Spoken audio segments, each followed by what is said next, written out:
What is up, y'all? This is Alex from Alex PC Tech again, back at you with another video. And today I'm just gonna show you, we're gonna do a little experiment on these fittings. These are water cooling fittings.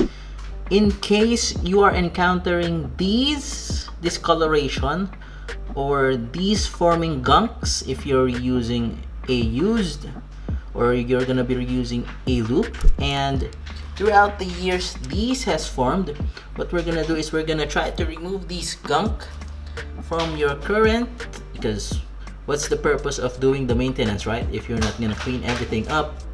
What we're gonna do is we're gonna use and dilute or use pure vinegar. Yeah, what we have here is DATU PUTI. DATU PUTI, you might want to sponsor our channel, baka naman. Ayun.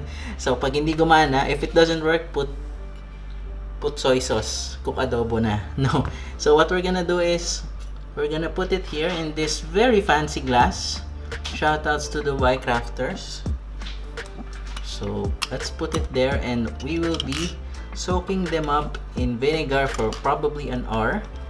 Please take note that you will need to remove also the O-rings. So these are the O-rings, and then we're gonna put it in or soak them in vinegar.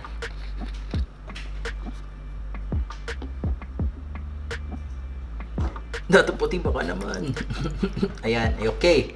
So what we're gonna do is we're gonna let it sit for an hour and compare them to the ones that aren't diluted here on the side. So guys, it's been an hour. Check na natin kung ano nang nangyari. So as you can see, actually medyo nag-bluish yung color ng suka. Wait, why am I speaking Tagalog? Wait. So it's been an hour, guys, and as you can see, after some time, the vinegar had a slight blue discoloration. So I'm guessing that is from the gunk, or I don't know what that is. So let's check what happened. So for example here, yeah, it actually became a little bit cleaner, and some of the gunk has actually been removed. Yeah, so yeah, so it is effective, like to soak these in vinegar. So for example here, before there were some blue discoloration, so as you can see now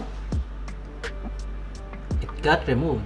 Okay, so let's check the others. So for example this one, okay, so there's some more dirt, however the blue discolorations has disappeared. So once I do a slight brushing, probably this will disappear.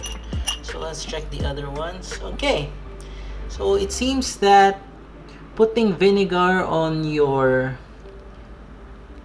metal fittings in order to clean them is an effective way to clean them. However, you need to properly wash this with distilled water after, in my opinion.